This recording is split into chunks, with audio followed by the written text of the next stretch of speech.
Здравейте, аз съм Димитър Павлов. Намирам се в изложбата за другата на легендите в Гьоте институт София.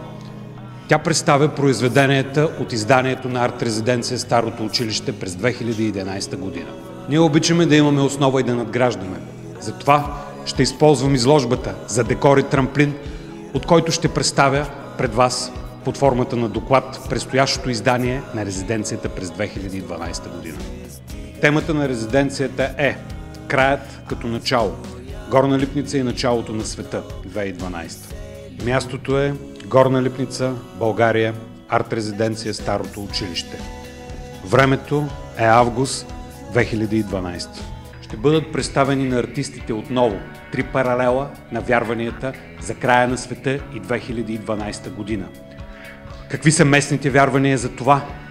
Какви са вярванията в България и какви са вярванията в света?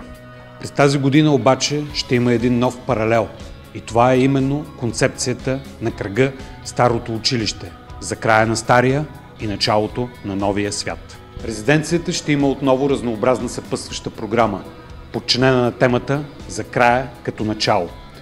В нея, наред с всичко друго, ще представим случващото се преди 100 години в Русия течение в изкуството футуризъм и неговите представители Бурлюк, Маяковски, Хлебников, Лившиц, Кручуних.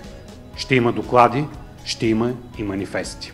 Поканата е отворена от момента сега за кандидатстване, а ние търсим артистите на новото време.